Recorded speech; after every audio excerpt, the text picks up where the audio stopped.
पल पल की अपडेट के लिए जो है चैनल को सब्सक्राइब जरूर कर दीजिएगा और बगल में ही आपको एक बेल आइकन यानी घंटे का निशान भी दिख रहा होगा, तो आप उस भी जो है जरूर प्रेस कर दीजिएगा। तो चलिए मुझे यहाँ पर आया था कि आईसीसी का जो है ना ये आपका फुल फॉर्म जो वो पूछा गया था। तो देखिए आईसीसी का जो आपका फुल फॉर्म होता है ना ये आपका इंटरनेशनल क्रिकेट काउंसिल होता है। तो option A international cricket council आपका करेक्ट आंसर होगा। इसके अलावा बात कर ले आईसीसी की स्थापना ये जो है कब और कहाँ पर किया गया था। तो देखिए आईसीसी की जो स्थापना है ना ये 15 जून 1909 को जो आपका किया गया था। और इसका हेडक्वार्टर के बारे में अगर पूछा जाए तो देखिए आईसीसी का जो मुख्यालय है ना ये आपका दुबई संयुक्त अरब अमीरात में है। तो ये पॉइंट भी आप ध्यान में रखिएगा। और आईसीसी के वर्तमान में अध्यक्ष के बारे में अगर पूछा जाए तो देखिए वर्तमान में जो आपके इसके अध्यक्ष है ना 1 दिसंबर 2024 से जो है ये आपके भारत के जय शाह हैं। तो ये पॉइंट भी आप ध्यान में रखिएगा। और बीसीसीआई का फुल फॉर्म अगर एग्जाम में पूछा जाए तो देखिए बीसीसीआई का जो फुल फॉर्म होता है ना ये आपका board of control for cricket in India होता है। नेक्स्ट क्वेश्चन आपका यहाँ पर आता है जो कि आपका रिपीटेड ही प्रश्न है कि ऑस्ट्रेलियन ओपन 2025 में जो है ना पुरुष एकल का जो खिताब है ये किसने जीता है। तो देखिए ऑस्ट्रेलियन ओपन 2025 में पुरुष एकल का जो खिताब है ना ये जैनिक सिनर के द्वारा जो आपका जीता गया है। तो ऑप्शन बी जैनिक सिनर आपका करेक्ट आंसर होगा। और इससे प्रीवियस शिफ्ट में आपका पूछा भी ये भी गया था कि जैनिक सिनर ने जो है फाइनल में किसे हराया था। यानी ऑस्ट्रेलियन ओपन 2025 में पुरुष एकल का जो आपका उप विजेता है ना ये आपके कौन रहे थे। तो देखिए उप विजेता के बारे में अगर पूछा जाना तो आपका जर्मनी के अलेक्जेंडर ज्वेरेव जो है ना ये आपके उप विजेता रहे थे। इसके अलावा बात कर ले ऑस्ट्रेलियन ओपन जो है आपका किस कोर्ट पर खेला जाता है। तो देखिए ऑस्ट्रेलियन ओपन जो है आपका हार्ड कोर्ट पर जो आपका खेला जाता है। और अन्य ग्रैंड स्लैम की अगर मैं बात कर लूं तो देखिए फ्रेंच ओपन जो है ना ये आपका क्ले यानी आपका रेड सॉइल पे जो आपका खेला जाता है। विंबलडन ओपन की बात कर ले तो ये आपका घास के मैदान पर जो आपका खेला जाता है। यूएस ओपन की बात कर ले तो ये भी आपका हार्ड कोर्ट पर जो आपका खेला जाता है। तो ये पॉइंट भी आप ध्यान में रखिएगा। अब देखिए लगातार जो है ना आपके टेनिस ग्रैंड स्लैम 2025 से जो आपके लगातार प्रश्न पूछे जा रहे हैं। तो सबसे पहले अगर हम लोग विंबलडन की बात कर ले तो देखिए विंबलडन 2025 में जो है ना आपके मेंस सिंगल के जो विजेता रहे हैं ये आपके इटली के जैनिक सिनर रहे हैं। वहीं अगर उप विजेता यानी रनर अप की बात कर ले तो आपका स्पेन के जो है ना कार्लोस अल्कराज रहे हैं। वहीं अगर वुमेन सिंगल में अगर विजेता की बात कर ले तो आपका पोलैंड की जो है ना ये आपका ईगा स्विटेक रही है। और महिलाओं में उप विजेता जो है ना विंबलडन 2025 में यूएसए की जो है अमांडा एनिसिमोवा जो है ना ये आपका उप विजेता रही है। ऑस्ट्रेलियन ओपन में महिला एकल की विजेता के बारे में अगर पूछा जाए तो आपका मतलब महिला एकल में जो विजेता है ना ये आपका यूएसए के मेडिसन कीज रही है। और उप विजेता जो है ना आपका बेलारूस की अरियाना सबालेंका रही है। वहीं अगर बात कर ले आपसे फ्रेंच ओपन के बारे में अगर पूछा जाए तो ये फ्रेंच ओपन में मेंस सिंगल का जो खिताब है ना ये आपके स्पेन के कार्लोस अल्कराज के द्वारा आपका जीता गया है। उप विजेता जो आपके रहे ना ये आपके इटली के जैनिक सिनर रहे हैं। और वुमेन सिंगल अगर विनर की बात कर ले तो वुमेन सिंगल में जो आपका विजेता है ना ये आपका यूएसए की कोको गॉफ रही है। और वुमेन्स में रनर अप जो है ना ये आपका बेलारूस की अरियाना सबालेंका रही है। तो ये फैक्ट भी आपको ध्यान में रखना है। नेक्स्ट अप है कि केंद्रीय बजट 2025-26 के अकॉर्डिंग जो है ना शिक्षा के लिए भारतीय भाषा की पुस्तकों के डिजिटलीकरण को जो लक्ष्य है ना रखने वाली योजना आपका कौन सी है। जहां पे इस प्रकार के 4 ऑप्शन जो वो दिए गए थे। तो ये मैं आपको बता दूं कि केंद्रीय बजट 2025-26 में भारतीय भाषा पुस्तक योजना जो है ना ये आपका मतलब कि इसकी घोषणा जो आपका किया गया था। और इस भारतीय भाषा पुस्तक योजना का जो मुख्य उद्देश्य है ना ये छात्रों के लिए जो है भारतीय भाषाओं में पुस्तकों का जो है आपका डिजिटलीकरण करना है। और इस योजना के तहत जो है ना स्कूली और उच्च शिक्षा के छात्रों को जो है ये आपका डिजिटल रूप से जो है ना शैक्षिक पुस्तकें और अध्ययन सामग्री उपलब्ध जो आपका कराया जाता है ताकि वे अपनी मातृभाषा में जो है ना शिक्षा तक आसानी से जो आपका पहुंच सके। तो ऑप्शन में आपका भारतीय भाषा पुस्तक योजना आपका दिया गया था। तो ऑप्शन ए भारतीय भाषा पुस्तक योजना आपका करेक्ट आंसर होगा। नेक्स्ट अप है कि साल 2025 में जो है ना लाइफ टाइम श्रेणी में जो है शूटिंग कोच के लिए द्रोणाचार्य जो पुरस्कार है ना ये आपका किसे दिया गया। तो ये तो आपका 2024 का दिया गया था जो मतलब कि जो कि आपका 2025 में जो है ना आपका दिया गया है। तो देखिए मैं आपको बता दूं कि टोटल आपके 5 व्यक्तियों को जो है आपका द्रोणाचार्य अवार्ड जो है आपका दिया गया 2024 में। और जो कि आपका 2025 में आपका दिया गया है जिसमें अगर रेगुलर कैटेगरी की अगर मैं बात कर लूँ ना तो देखिए रेगुलर कैटेगरी में पैरा शूटिंग के लिए जो है ना ये आपका श्री सुभाष राणा को आपका दिया गया है। शूटिंग के क्षेत्र में आपका जो मतलब कि द्रोणाचार्य अवार्ड है ना ये रेगुलर कैटेगरी में ये आपके मिस्टर दीपाली देशपांडे को जो आपका दिया गया है। और हॉकी के क्षेत्र में जो है ना ये संदीप सांगवान को जो आपका दिया गया है। वहीं अगर लाइफ टाइम कैटेगरी की अगर मैं बात कर लूं तो देखिए लाइफ टाइम कैटेगरी में जो है ना ये आपका बैडमिंटन में श्री मुरलीधरन को आपका दिया गया है। फुटबॉल के क्षेत्र में जो है ना ये आपके श्री अरमांडो एग्निलो का केलको को जो है ना ये आपका दिया गया है। तो ये वाला तो आपका नहीं पूछा गया था लाइव कैटेगरी वाला, आपका नियमित श्रेणी वाला शायद पूछा गया था। तो नियमित श्रेणी में या तो अगर आपका शूटिंग का पूछा गया था तो मिस्टर दीपाली देशपांडे आपका करेक्ट आंसर होगा। पारा शूटिंग अगर आपसे पूछा गया होगा तो श्री सुभाष राणा आपका करेक्ट आंसर होगा। तो इन दोनों में से आपका जो भी मतलब कि डिसिप्लिन में आपका पूछा गया होगा मैंने आपको यहाँ पर जो वो बता दिया है।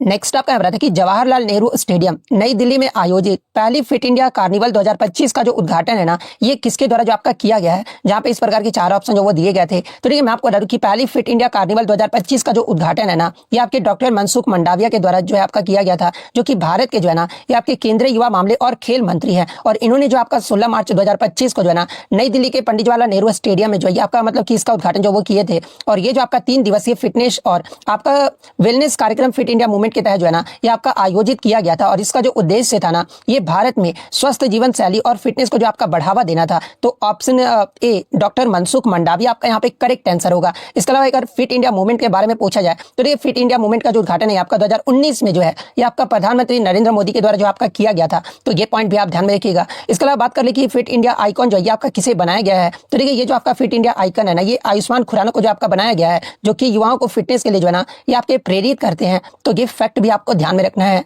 नेक्स्ट आपका यहाँ पर था कि हाल ही में सामाजिक विकास के लिए जो है ना दूसरा विश्व शिखर सम्मेलन 2025 जो है ये आपका कहां पर आयोजित किया गया है। तो देखिए मैं आपको बता दूं कि आपका 4 से 6 नवंबर 2025 तक जो है ना सामाजिक विकास के लिए जो दूसरा विश्व शिखर सम्मेलन है ये आपका 2025 में जो है ये आपका दोहा कतर में जो आपका आयोजित किया गया है। तो ऑप्शन ए दोहा कतर आपका करेक्ट आंसर होगा। और इसका उद्देश्य क्या रहा था इस सम्मेलन का। तो देखिए इस सम्मेलन का जो उद्देश्य है ना ये आपका 1995 के जो है कोपेनहेगन शिखर सम्मेलन के एजेंडे को जो है आपका आगे बढ़ाना, सामाजिक प्रगति को जो है आपका समानता और समावेशिता पर जो है आपका ध्यान केंद्रित करना है। और इस सम्मेलन में भारत की तरफ से जो प्रतिनिधित्व है ये किसके द्वारा जो वो किया गया था। तो आपके केंद्रीय मंत्री डॉक्टर मनसुख मंडाविया ने जो है ना भारत की ओर से जो आपका भाग लिया था। तो ये फैक्ट भी आपको ध्यान में रखना है। नेक्स्ट आपका यहाँ पर साइंस से आता है कि what is the molecular mass of magnesium oxide, यानी मैग्नीशियम ऑक्साइड का जो है ना आणविक द्रव्यमान जो आपसे पूछा गया था, जहां पे इस प्रकार के आपके 4 ऑप्शन जो वो दिए गए थे। तो देखिए मैं आपको बता दूं कि जब भी आपका आणविक द्रव्यमान पूछा जाना, तो देखिए आपका मैग्नीशियम ऑक्साइड का पूछा गया था।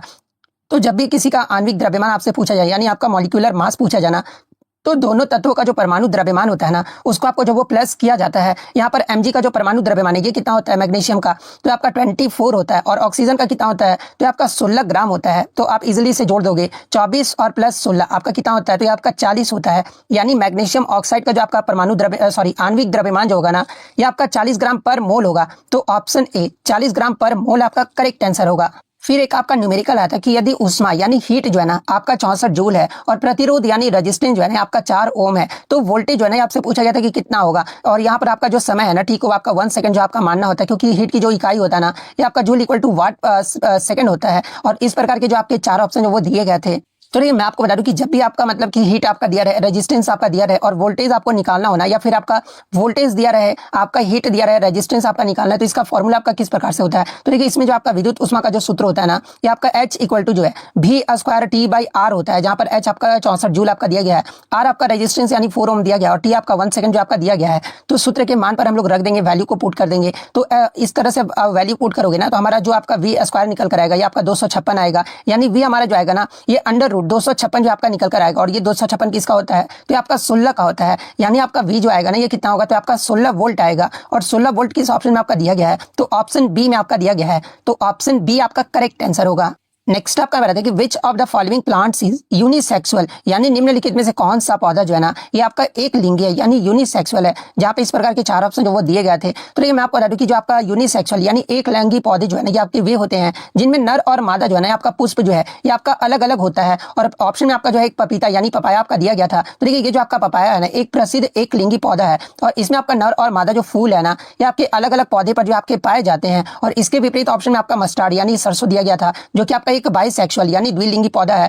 इसके अलावा पी आपका मटर भी जो है आपका बाइसेक्सुअल यानी द्विलिंगी पौधा है। सनफ्लावर यानी सूरजमुखी भी जो है ना ये आपका बाइसेक्सुअल यानी द्विलिंगी पौधा है। तो एक लिंगी आपसे पूछा गया था जो कि आपका पपीता है। तो ऑप्शन सी पपीता आपका करेक्ट आंसर होगा। नेक्स्ट आपका बताते हैं कि what is the complete process of extracting a metal from its ore called, यानी धातु को सबसे उसके अयस्क से निकालने की पूरी प्रक्रिया को जो है ना ये क्या कहा जाता है। जहां पे इस प्रकार के 4 ऑप्शन जो वो दिए गए थे। तो देखिए धातु को उसके अयस्क से निकालने की पूरी प्रक्रिया को जो है ना ये आपका मेटलर्जी यानी धातु कर्म जो है ना आपका कहा जाता है। तो ऑप्शन सी मेटलर्जी आपका करेक्ट आंसर होगा। और इसके अलावा एग्जाम में यहाँ से एक प्रश्न पूछा जाता है कि वह प्रक्रिया कौन सी होती है जिसमें धातु को जो है ना उनके अयस्कों से जो है पिघलने बिंदु से अधिक गर्म करके जो है आपका निकाला जाता है। इस प्रक्रिया को जो आपका क्या कहा जाता है। तो देखिए जब आपका गर्म करके आपका निकाला जाता है ना तो इस प्रक्रिया को जो है ये आपका स्मेल्टिंग यानी प्रगलन जो आपका कहा जाता है। तो ये फैक्ट भी आपको ध्यान में रखना है। नेक्स्ट आपका यहाँ बताते हैं कि नवंबर 2025 में छत्तीसगढ़ के नवा रायपुर में जो है ना ब्रह्मा कुमारीज के शांति शिखर का जो उद्घाटन है ना ये किसने किया है। हालांकि आपका मतलब किसमें स्टेट के बारे में पूछा गया था कि प्रधानमंत्री नरेंद्र मोदी के द्वारा जो है ना आपका नवा रायपुर में ब्रह्मा कुमारीज के शांति शिखर का जो उद्घाटन है ना ये किस राज्य में किया गया ये पूछा गया था। तो आपका छत्तीसगढ़ राज्य में किया गया है, तो छत्तीसगढ़ आपका करेक्ट आंसर होगा। और किसके द्वारा किया गया था उद्घाटन, तो आपका प्रधानमंत्री नरेंद्र मोदी के द्वारा जो है ना इसका उद्घाटन जो आपका किया गया था। नेक्स्ट आपका बताते कि यदि प्रेगनेंसी में मां कुपोषित हो यानी आपका माल न्यूरिस्ड हो तो उस इसका जो मुख्य प्रभाव है ना ये क्या होता है। जहां पे इस प्रकार के आपके हूबहू जो है 4 ऑप्शन जो वो दिए गए थे। तो देखिए मैं आपको बता दूं कि जब गर्भावस्था में कुपोषण का जो सीधा असर है ना ये बच्चे के विकास यानी फेटल ग्रोथ पर जो है आपका देखने को मिलता है, जिसमें माँ को जो पर्याप्त पोषण न मिलने पर जो है ना ये भ्रूण तक आवश्यक पोषक तत्व जो है आपके नहीं पहुंचते हैं। और इसका परिणाम आपका अक्सर ये देखने को मिलता है ना कि आपका लो बर्थ वेट यानी कम वजन का बच्चा जो वो देखने को मिलता है। इसके अलावा समय से पहले जन्म का जोखिम भी जो वो देखने को मिलता है, कमजोर प्रतिरक्षा भी जो है ना वो देखने को मिलता है। इसके अलावा मिल्क प्रोडक्शन यानी दूध उत्पादन जो है ना गर्भावस्था के पोषण पर आपका निर्भर तो करता है, लेकिन आपका कुपोषण से ये जो है ना ये आपका बढ़ता नहीं है बल्कि ये जो आपका कम होता है। इसलिए ऑप्शन ए जो आपका गलत है। इसलिए आपका जो सही विकल्प है ना कि आपका लो बर्थ मतलब कि वेट बेबी होता है, तो ये किस ऑप्शन में आपका दिया, तो ऑप्शन सी में दिया गया है। तो ऑप्शन सी आपका करेक्ट आंसर होगा। देखिए इस क्वेश्चन में बच्चे दो तरह से क्वेश्चन मुझे भेजे। एक तो भेजे थे कि ऑक्सीजन का जो है आपका परमाणु द्रव्यमान पूछा गया था, तो ऑक्सीजन का जो परमाणु द्रव्यमान होता है वो आपका 16 होता है। अगर परमाणु द्रव्यमान पूछा गया होगा तो 16 आपका करेक्ट आंसर होगा। अगर ऑक्सीजन गैस का जो है ना आपसे मॉलिक्यूलर मास यानी आपका जो है मतलब कि आणविक द्रव्यमान पूछा गया होगा तो वो मैं आपको बता देता हूँ। तो देखिए ऑक्सीजन गैस का आपका सूत्र O2 होता है, और मैंने आपको बताया था कि जब भी आपका परमाणु O में आपका कितना परमाणु होता है, 2 परमाणु है, तो 2 × 16 कर देंगे, क्योंकि ऑक्सीजन का जो आपका परमाणु द्रव्यमान है आपका 16 होता है, तो 16 × 2 कितना होगा, तो आपका 32 होगा। यानी ऑक्सीजन गैस का जो आणविक द्रव्यमान है ना ये आपका 32 ग्राम पर मोल होगा। तो ऑप्शन सी आपका करेक्ट आंसर होगा। नेक्स्ट आपका बताते हैं कि चिप्स के पैकेट में जो है ना कौन सा गैस जो है आपका भरा जाता है। जहां पे इस प्रकार के 4 ऑप्शन जो वो दिए गए थे, तो ये मैं आपको बता दूं कि चिप्स के पैकेट में जो है ना ये आपका कुरकुरे वगैरह आप देखे होंगे तो उसमें आपका नाइट्रोजन गैस जो आपका भरा जाता है। और इससे प्रीवियस शिफ्ट में आपका पूछा गया था कि नाइट्रोजन गैस ही जो है ना ये आपका चिप्स के पैकेट में क्यों भरा जाता है। तो ये चिप्स के पैकेट में नाइट्रोजन गैस इसलिए आपका भरा जाता है ना क्योंकि ये जो आपका एक इनर्ट गैस होता है यानी अक्रिय गैस होता है, जो कि ऑक्सीजन और नमी को जो है ना ये आपका बाहर रखता है, जिससे चिप्स जो है ना ये आपका लंबे समय तक जो है कुरकुरे या फिर ताजे बने रहते हैं और उनका स्वाद भी जो है ना आपका खराब नहीं होता है। और इसके कारण जो है ना आपका ऑक्सीकरण भी जो आपका रुक जाता है। और नाइट्रोजन इसलिए इस्तेमाल किया जाता है क्योंकि आपका रेंसिडिटी के कारण जो है ना इसका इस्तेमाल जो आपका नाइट्रोजन को जो है ये किया जाता है। तो ऑप्शन सी नाइट्रोजन आपका करेक्ट आंसर होगा। फिर एक आपका न्यूमेरिकल आता है कि यदि द्रव्यमान जो है ना यानी मास जो है आपका 1500 केजी आपका दिया गया था, वेग यानी वेलोसिटी जो है ना ये आपका 60 किलोमीटर पर आवर दिया गया था, तो आपका गतिज ऊर्जा यानी काइनेटिक एनर्जी जो है ना पूछा गया था कि आपका जूल में कितना होगा, ये आपसे पूछा गया था। जहां पे इस प्रकार के 4 ऑप्शन वो दिए गए थे। तो देखिए मैं आपको बता दूं कि जब भी आपका इस प्रकार से क्वेश्चन होना और वेलोसिटी आपका 60 किलोमीटर पर आवर में आना, तो सबसे पहले आप इसे जो है ना मीटर पर सेकंड में जो है आपको कन्वर्ट जो वो आपको करना होगा। तो देखिए 60 किलोमीटर पर आवर को हम लोग मीटर पर सेकंड में कैसे कन्वर्ट करेंगे, तो ये आपको 5/18 से जो है ना ये आपको मल्टीप्लाई करना होगा। जब आप 16 × 5/18 से मल्टीप्लाई करोगे ना तो हमारा 300/18 जो आपका निकल कर आएगा, और फिर आप इसे डिवाइड करोगे तो आपका मतलब कि 50/3 जो है ये आपका निकल कर आएगा, यानी लगभग आपका 16.67 समथिंग कुछ आएगा। फिर आपको गतिज ऊर्जा का फॉर्मूला पता ही क्या होता है, तो काइनेटिक एनर्जी का जो फॉर्मूला ये आपका ½ mv² होता है। और अब हम लोग वैल्यू जो वो पुट कर देंगे, तो ½ × आपका मास 1500 kg दिया गया है, और आपका जो मतलब कि अभी हमने वेग आपका कितना, तो 50/3 मीटर पर सेकंड स्क्वायर कर दोगे, तो जब आप इसे सॉल्व करोगे ना तो आपका कितना निकल कर आएगा, तो ये आपका लगभग जो है ना यहाँ पर 28,333.3 जूल जो है ये आपका निकल कर आएगा। लेकिन आपको यहाँ पर साइंटिफिक नोटेशन में जो आपको बताना था, तो देखिए साइंटिफिक नोटेशन में जो आपका आएगा ना ये आपका 2.08 × 10⁵ जूल जो है आपका निकल कर आएगा। और ये आपका किस ऑप्शन में आपका दिया गया है, तो ऑप्शन बी में आपका जो वो दिया गया है। तो ऑप्शन बी आपका यहाँ पे करेक्ट आंसर होगा। नेक्स्ट आप बता दें कि यदि स्त्री में यानी मादा में जो है ना आपका फर्टिलाइजेशन नहीं होता है तो कितने दिनों बाद जो है ना ये आपका मेंस्ट्रुअल साइकिल में जो है अगले चरण में जो है ना ये आपका प्रवेश जो आपका करती है। जहाँ पे इस प्रकार के 4 ऑप्शन जो वो दिए गए थे। तो ये मैं आपको बता दूं कि अगर स्त्री में आपका फर्टिलाइजेशन नहीं होता है ना तो अंडा जो है ये आपका लगभग 1 दिन तक ही जो है आपका जीवित रहता है, और फिर जो है आपका नष्ट हो जाता है, जिसके बाद हार्मोन का जो स्तर है ना ये आपका गिरते जाता है, और लगभग आपका 10 से 14 दिनों के भीतर जो है ना ये आपका पीरियड्स यानी मासिक धर्म जो है ना आपका शुरू हो जाता है, और जिससे गर्भाशय की जो परत है ना ये आपका टूटकर शरीर के बाहर जो है आपका निकल जाता है, जो कि एक सामान्य मासिक धर्म चक्र का जो है ना ये आपका अंत हो जाता है, और अगला चक्र जो है ना ये आपका शुरू हो जाता है। और इसके अलावा मैं आपको बता दूं कि हर महीने अंडाशय में 1 अंडा निकलता है, जो कि लगभग जो है ना ये आपका 12 से 24 घंटे तक ही जो है आपका जीवित रहता है, यानी 1 दिन तक ही जो है ना ये आपका जीवित रहता है। तो ऑप्शन में आपका 14 दिन जो आपका दिया गया था, तो ऑप्शन बी 14 दिन आपका करेक्ट आंसर होगा। नेक्स्ट आपका बता देखिए यदि उत्तल दर्पण में जो है ना कोई प्रकाश किरण आपका वक्रता केंद्र के पास से गुजरती है तो परावर्तन के बाद जो है ना वो आपका किस बिंदु से जो है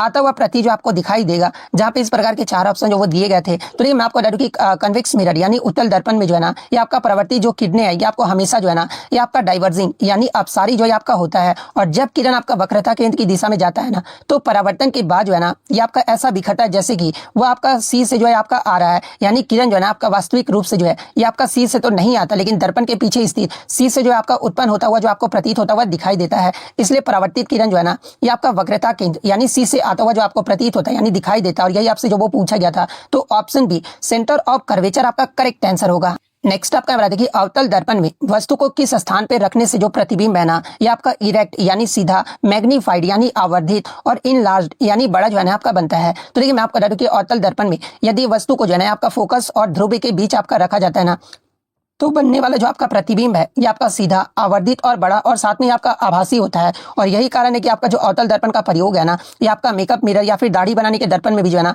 अवतल दर्पण का प्रयोग किया जाता है क्योंकि इसमें आपका जो चेहरा है ना ये आपका बड़ा जो आपका दिखाई देता है। तो किस ऑप्शन में आपका फोकस और ध्रुव आपका दिया गया है तो ये ऑप्शन आपका सी में जो वो दिया गया है। तो ऑप्शन सी आपका यहाँ पे करेक्ट आंसर होगा। नेक्स्ट आपका बता देखिए किस प्रकार के दर्पण में जो है ना वस्तु के बराबर जो है ये आपका आकार यानी सेम साइज का प्रतिबिंब जो है आपका बनता है। जहाँ पे इस प्रकार के 4 ऑप्शन जो वो दिए गए थे। तो ये मैं आपको बता दूं कि समतल दर्पण यानी प्लेन मिरर में बनने वाला जो प्रतिबिंब है ना ये आपका हमेशा जो है वस्तु के बराबर आकार का होता है। इसके अलावा सीधा होता है, इसके अलावा आभासी होता है और दर्पण के पीछे ही जो है उतनी ही दूरी पर जो है आपका बनता है। तो ये किस में होता है सेम साइज वाला प्रतिबिंब तो ये आपका समतल दर्पण यानी प्लेन मिरर में होता है। तो ऑप्शन बी आपका यहाँ पे करेक्ट आंसर होगा।